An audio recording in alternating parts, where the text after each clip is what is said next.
Bonjour et bienvenue donc sur ce webinaire, sur cet épisode de Cyril Malkas en divan en webinaire. Aujourd'hui, nous allons parler, ou plutôt je vais parler, maintenant vous pouvez toujours poser vos questions bien entendu, sur le sujet de j'ai besoin d'amour. C'est une phrase qu'on entend relativement souvent, dite de différentes façons, c'est pas toujours dit exactement comme ça, mais j'ai besoin d'amour, j'ai besoin d'attention, ou alors le besoin d'amour ou le besoin d'attention que cet enfant devait avoir n'a pas été rempli et c'est ce qui l'a mené à devenir criminel ou à avoir tel et tel problème ou à devenir schizophrène ou autre chose que l'on peut entendre régulièrement dans le domaine de la psychologie, que ce soit sur Internet, que ce soit dans les magazines, ou que ce soit tout simplement même dans les revues plus ou moins professionnelles. On parle beaucoup de ce besoin d'amour qui doit être rempli, qui doit être accompli, et que si on n'a pas ce besoin d'amour, et ben c'est ce qui en fin de compte pose certains problèmes. Alors si, par exemple, si on n'a pas suffisamment aimé son enfant ou si on a trop aimé son enfant, au choix, cela peut mener à différents problèmes, ou si on est mal aimé, ou si... Enfin bref, ce fameux besoin d'amour est en fin de compte la raison de beaucoup de problèmes et cause beaucoup de problèmes et dans les couples, et dans la vie de famille, et dans la société, etc., etc. Oui, là j'ai trouvé quelques citations qui m'ont paru intéressantes. Par exemple, une qui vient de psychologie, une personne qui parle et qui dit « Je voudrais trouver quelque chose qui me redonne du peps. Je ne sais pas si je sais aimer et je sais que j'ai beaucoup de mal à m'aimer. En ce moment, je suis en recherche. Comment combler ce besoin d'amour absolu ?» Autre théorie qui vient donc cette fois d'un professionnel qui vient de clé.com. Quelle peut être la raison de cet étrange phénomène, le besoin d'amour? Risquons une hypothèse, c'est que notre besoin d'amour est infini, ce qui signifie que seul peut nous combler un amour infini. Alors là, je vais vous dire, dans une relation de couple, s'il vous faut combler un amour infini, vous n'avez pas fini de vous emmerder. Maintenant,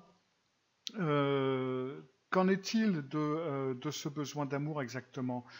Parce que si on regarde en fin de compte de façon scientifique sur ce fameux besoin d'amour dont on nous rebat les oreilles régulièrement, quelque part on ne vit pas mieux si on est aimé. C'est pas vrai.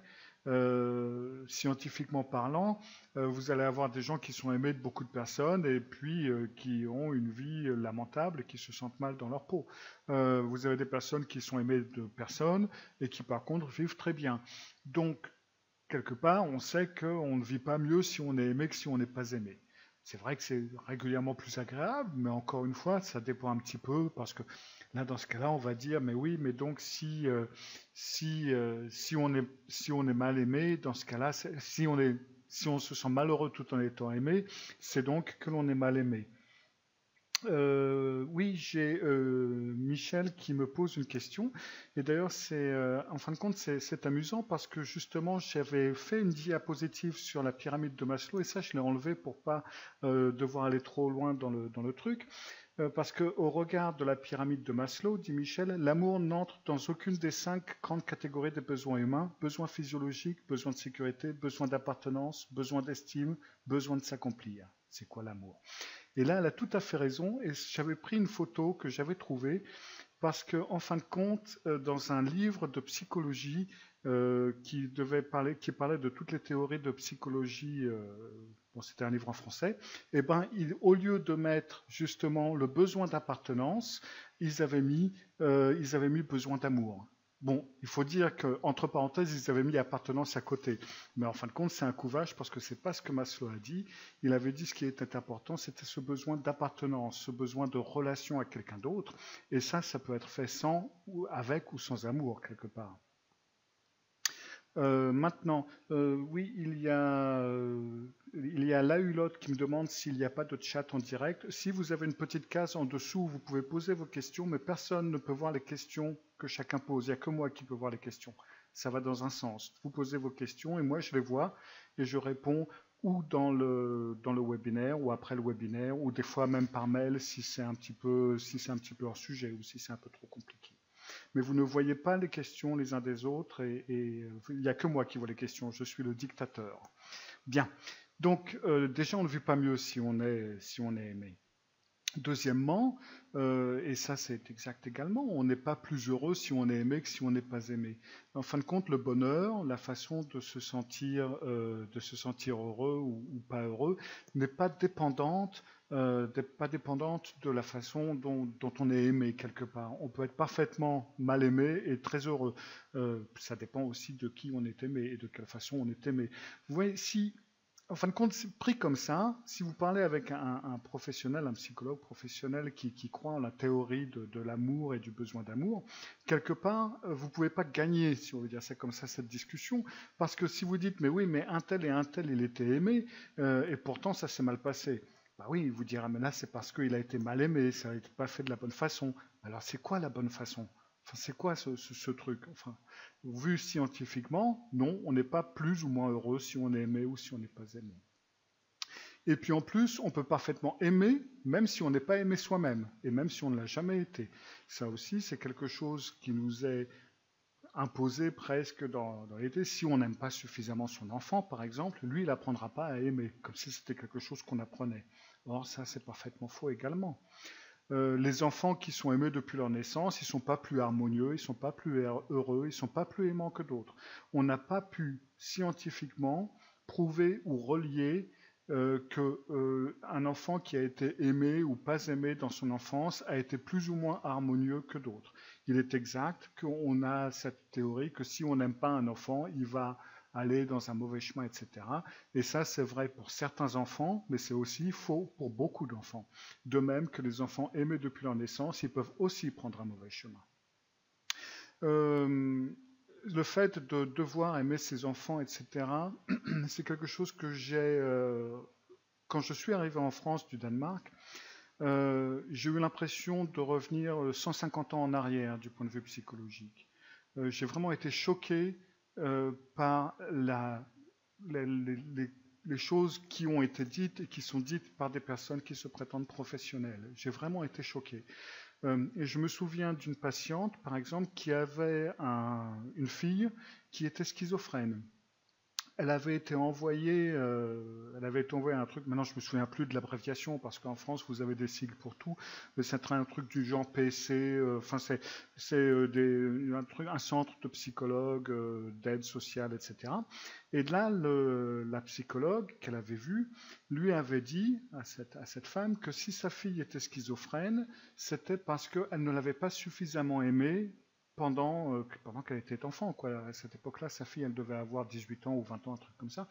Mais si votre fille est dans cet état, quelque part, c'est parce que vous ne l'avez pas suffisamment aimée. Alors déjà, se faire balancer ça dans les dents, CMP, merci Laïla, CMP, de se faire balancer ça dans les dents, déjà quand on est avec un enfant schizophrène qui pose pas mal de problèmes, c'est vraiment pas ce qu'on a envie de recevoir, c'est pas vraiment, enfin bref.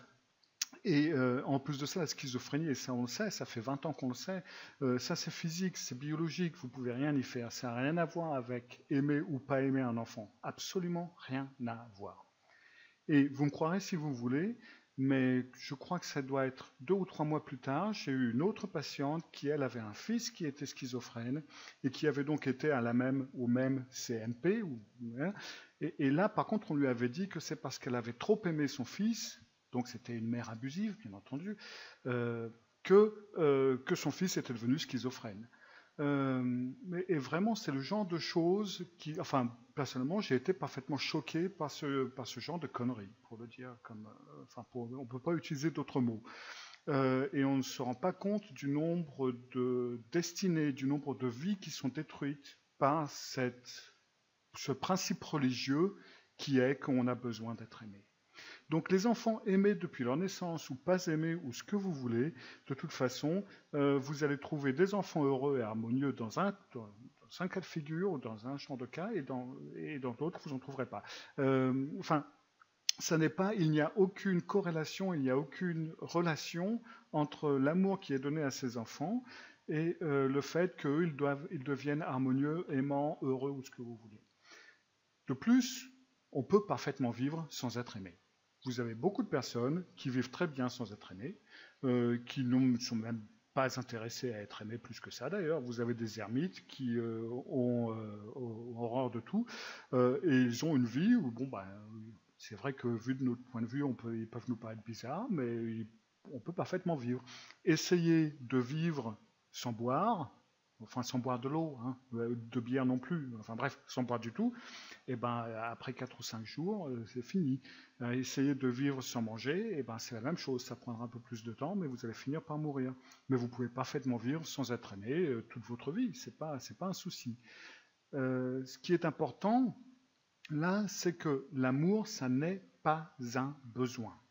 C'est un souhait, c'est une envie, c'est quelque chose que l'on voudrait avoir, c'est quelque chose que l'on aimerait avoir, c'est quelque chose qu'on désire. Je suis parfaitement d'accord avec vous. Et je suis aussi parfaitement d'accord avec vous que c'est vachement plus sympa d'être aimé que d'être haï. Mais quelque part, bon, ben, y a certaines personnes, je préfère être haï de certains plutôt qu'être aimé par eux parce que là, je risquerais d'être inquiet. Mais l'amour, ça n'est pas un besoin en lui-même. On n'a pas besoin de ça pour vivre. Généralement, c'est là où certaines personnes, ça on m'a posé la question plusieurs fois, c'est une question que les psychologues avec qui j'ai eu ce genre de discussion mouvementée, comme vous pouvez vous l'imaginer, m'ont sorti. Ils m'ont dit, mais oui, mais et donc l'expérience ou les expériences qui ont été faites par Frédéric II. Alors j'ai trouvé sa date de naissance sur Wikipédia, hein, parce que c'est pas quelque chose que j'ai en tête. Frédéric II, c'était donc un empereur, donc qui a vécu au XIIe, XIIIe siècle. Et lui, il avait fait plusieurs expériences avec les êtres humains. On lui a, en tout cas, il y a plusieurs expériences qui ont été référées, qui ont été écrites, qui ont été prétendues avoir été tenues par Frédéric II. Et donc, ben tiens, justement, ça rejoint un petit peu la question qui m'est posée par la Hulotte. Donc on y arrive. Et justement, l'un de ses essais, parce qu'il était très religieux, il était très obnubilé par la religion, donc il avait fait pas mal d'essais et d'expériences avec les êtres humains. Par exemple, il avait enfermé un bonhomme dans un tonneau avec seulement un petit trou pour voir après la mort si on pouvait voir l'âme sortir du tonneau. Et puis il avait donc aussi fait un essai avec des enfants, des bébés, c'était 6 bébés si je me souviens bien, donc il fallait s'en occuper. Il y avait des personnes qui s'en occupaient, donc qui les changeaient, qui leur donnaient à manger, à boire, etc. Mais qui ne devaient avoir absolument aucun contact avec ces nourrissons. C'est-à-dire qu'ils ne leur parlaient pas. Et le but donc de la manœuvre, c'était de voir quelle langue allaient parler ces enfants. C'était pas pour voir s'ils pouvaient vivre sans amour, comme on le prétend, mais c'était tout simplement parce que, encore obnubilés par ces religions, ils pensaient que si on ne parlait pas à ces nourrissons, si on ne parlait pas à ces enfants, à ces bébés, eh ben, ils allaient développer leur propre langage, le langage que Adam et Ève avaient parlé, et donc ils voulaient savoir si ça allait être hébreu, grec ou latin. Et donc, résultat de la course, tous les bébés sont morts, et donc de là est arrivée donc cette conclusion qui disait, bah, donc les bébés ne peuvent pas vivre sans amour, et donc c'est que l'amour est un besoin. Or, ce n'est pas vrai, parce que ce qui a été le problème, c'était que les bébés, les enfants, à ce moment-là, n'ont pas eu de reconnaissance. Ils n'ont pas été reconnus comme êtres vivants à part entière, et n'ont donc eu pas de contact, ils n'existaient pas. Pour eux, ils n'existaient pas. Donc certains d'entre eux ne se sont pas développés en tant que personnes, tout simplement. Ils ne sont jamais passés au stade où ils ont eu la conscience d'eux-mêmes. Et d'autres, de ce côté-là, de toute façon, étant sans contact autre que tout simplement un contact uniquement physique, donc ne sont pas reconnus comme êtres vivants et ont donc fini par mourir.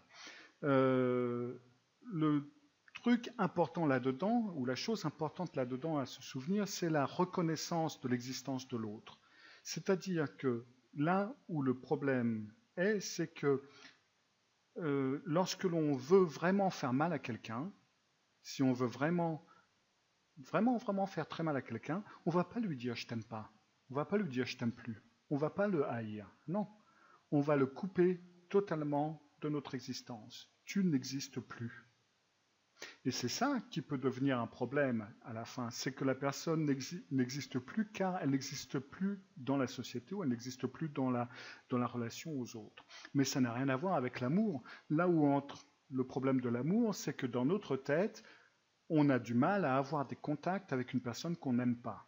Mais ça, c'est notre limitation à nous. Mais ça ne veut pas dire que l'amour et le contact, et l'amour et la reconnaissance de l'existence sont la même chose. Ce sont deux choses totalement différentes. Ça, c'était justement pour pallier à cette réponse type que l'on a généralement, c'est le gros canon, c'est le gros tir justement de la théorie sur que l'amour est un besoin, c'est justement ce qui est ressorti de cet essai. Alors, qu'est-ce que le besoin d'amour? Le besoin d'amour, déjà, pour commencer, c'est une pompe à fric. Oui, je suis désolé de le dire comme ça, mais si on regarde bien, eh ben, dans le domaine des arts, on chante l'amour, on le peint, on écrit des bouquins là-dessus, on fait des films, etc. Sur cette idée qu'il existe quelque part cet amour plus ou moins fusionnel, trouver l'âme sœur, enfin, tout ce genre de trucs, ça vend énormément bien, ça vend très bien. En fin de compte, là, je suis en train, quelque part, je casse un petit peu ma propre baraque, parce que si vraiment je voulais faire du fric, je crois que je devrais écrire beaucoup plus justement sur ce besoin d'amour. Il y a plus d'argent là-dedans que dans le fait de dire que c'est de la connerie. Mais bon. Les pubs, vous avez qu'à regarder les pubs que vous voyez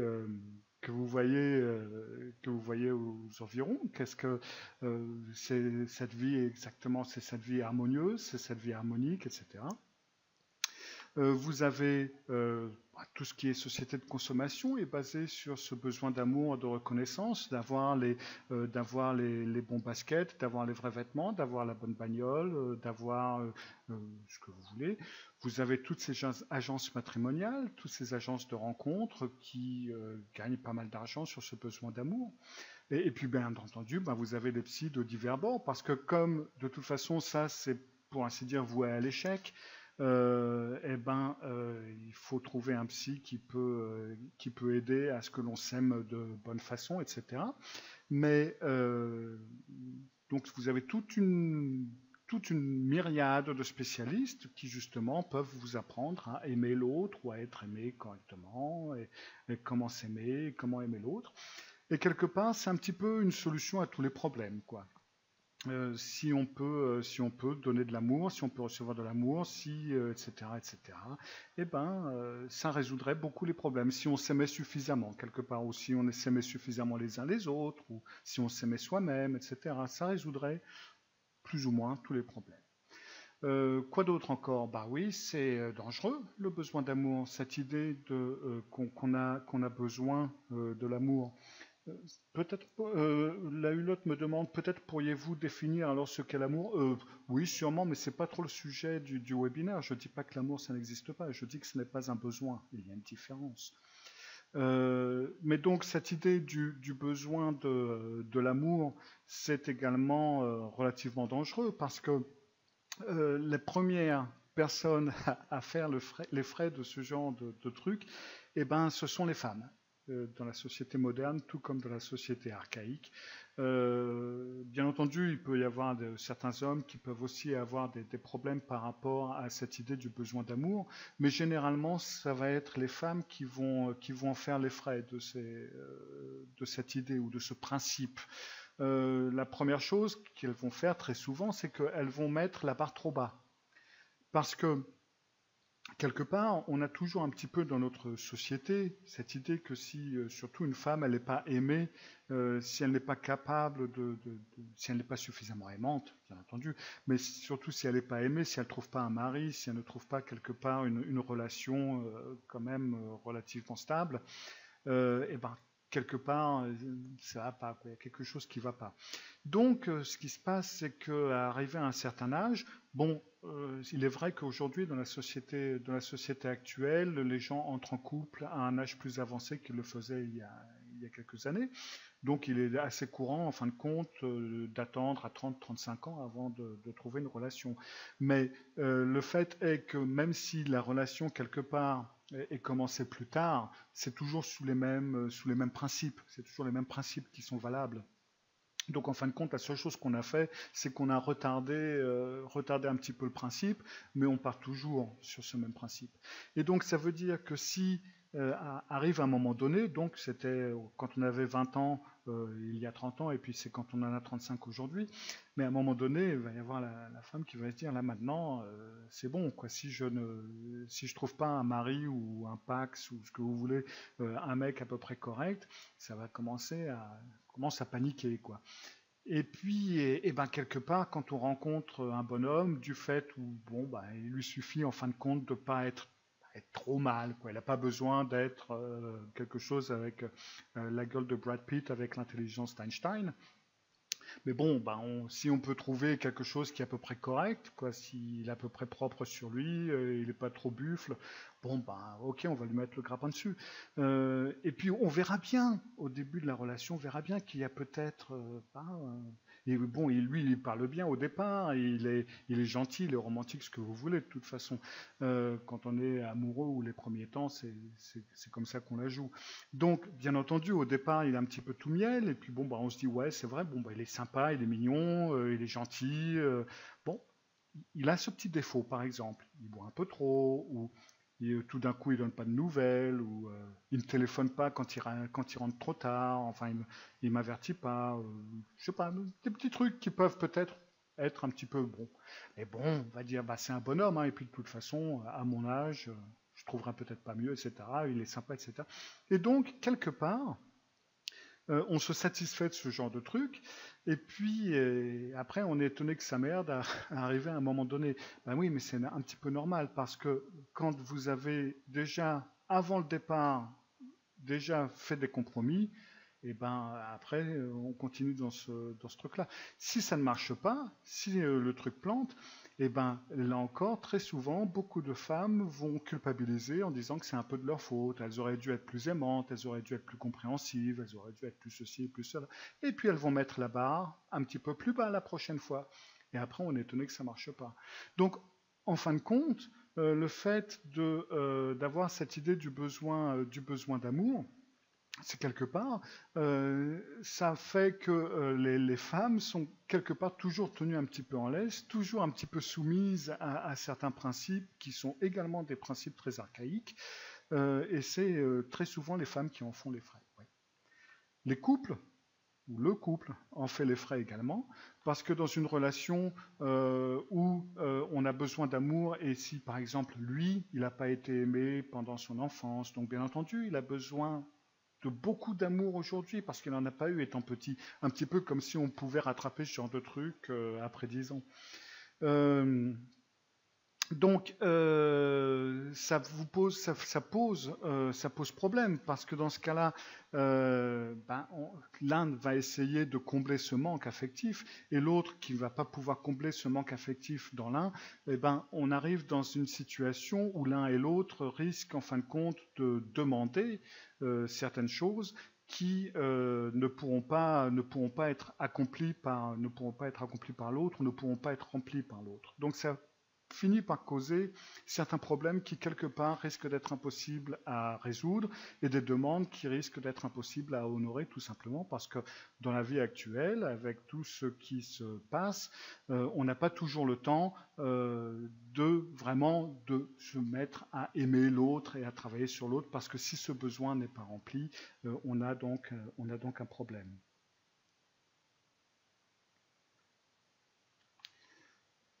Les enfants en font les frais, parce que bon, là j'en ai un petit peu parlé auparavant, parce que quelque part on les traite un petit peu comme des objets en verre, il suffit de faire une remarque malencontreuse, de lui parler sur un ton trop dur à un moment donné, de lui coller une baffe, ce que vous voulez, il suffit de quelques trucs pour que tout d'un coup on va traumatiser cet enfant à vie, et puis il va croire qu'on ne l'aime pas, et comme il a besoin d'amour, etc., on est vraiment dans le caca.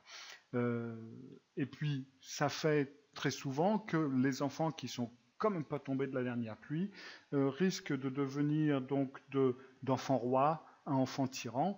Ça, c'est une toute autre problématique sur laquelle je ferai un webinaire également, parce qu'il y a beaucoup de choses à dire là-dessus. Mais quelque part, en jouant sur ce principe qu'on n'aime pas suffisamment ses enfants, ou on les aime de mauvaise façon, pas suffisamment bien, ou ce que vous voulez, eh ben, on finit également là dans une impasse quelque part.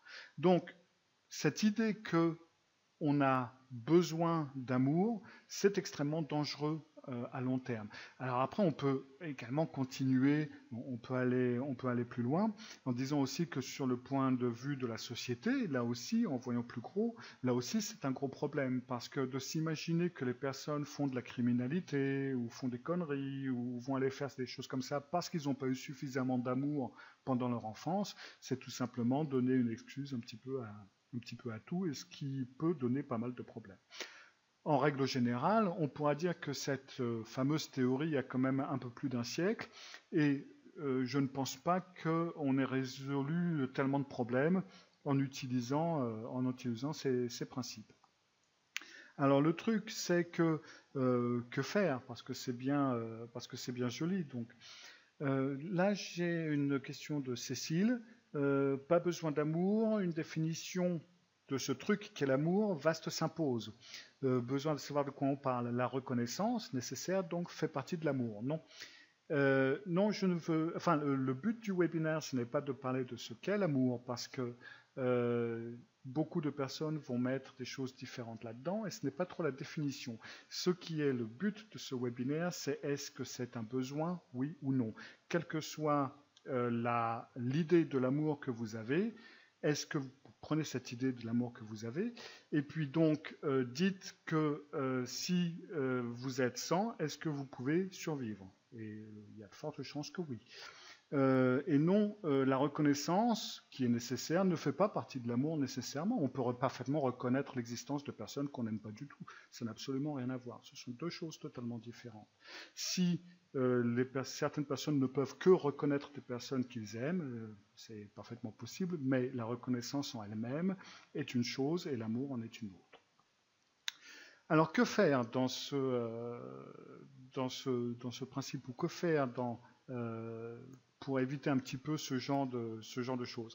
Alors d'un côté, il ne faut pas aller d'un extrême à l'autre, parce que très souvent, on a un petit peu une tendance, aussi c'est quelque chose qu'on peut voir régulièrement en thérapie, c'est que si on dit oui mais attendez, il n'y a aucune raison de dramatiser ce qui se passe, ah ben je vais quand même pas m'en foutre totalement, non. Entre dramatiser totalement et s'en foutre totalement, il y a quand même pas mal d'espace quand même entre les deux. Et là, c'est un petit peu le même genre de truc. C'est pas parce que l'amour n'est pas un besoin que ce n'est pas quelque chose qu'on a envie, ou que ce n'est pas quelque chose que l'on désire, et que ce n'est pas quelque chose qui facilite beaucoup de choses.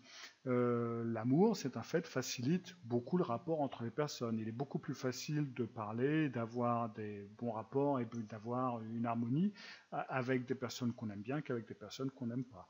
Donc, là, il n'est pas question de dire que parce que ce n'est pas un besoin, donc, on n'en a pas besoin, donc on le fout à la poubelle. Vous voyez, là aussi, il y a un monde entre les deux extrêmes. Mais là où il est très important de faire la différence, c'est entre est-ce que c'est un besoin ou est-ce que c'est un désir. Et le fait est que ça n'est pas un besoin. On peut parfaitement vivre sans mourir, sans amour, toute sa vie. Donc c'est un désir. Maintenant, ça peut être un désir qui peut être important, on peut être parfaitement d'accord, mais ça n'est pas un besoin. Et là où est le truc, c'est que si on voit ça comme un désir et que l'on n'a pas ce qu'on désire, on va être triste, c'est parfaitement normal. On peut même être parfaitement dévasté, même si on perd quelqu'un qu'on aime, c'est un fait, ou si on perd quelqu'un qui nous aime, qui nous aimait, de quelque façon que ce soit, c'est un fait qu'on va se prendre un grand coup. Maintenant, la différence, c'est que dans ce cas-là, on va plus facilement surmonter, on va plus facilement pouvoir continuer à avancer. Ça ne veut pas dire qu'on n'aura pas un trou là où on avait le cœur à un moment donné, ça ne veut pas dire qu'on va se sentir bien, ça ne veut pas dire que, etc., etc., ça ne veut pas dire qu'on va l'oublier, ça ne veut pas dire qu'on ne va pas être triste même 20 ans après, mais on va pouvoir continuer à avancer, on va pouvoir se sortir de cette crise, quelle qu'elle soit. Si on est persuadé que c'est un besoin, et ben dans ce cas-là, on va bloquer totalement, on ne va plus avancer, on va arriver en dépression, etc., etc. Et pendant des mois, ou même voire des années, on va être totalement bloqué quelque part. Donc, il est important de voir la différence entre besoin et désir. Encore une fois, on a un peu souvent, un peu trop souvent, une tendance à mettre de l'inflation dans les émotions et dans les idées.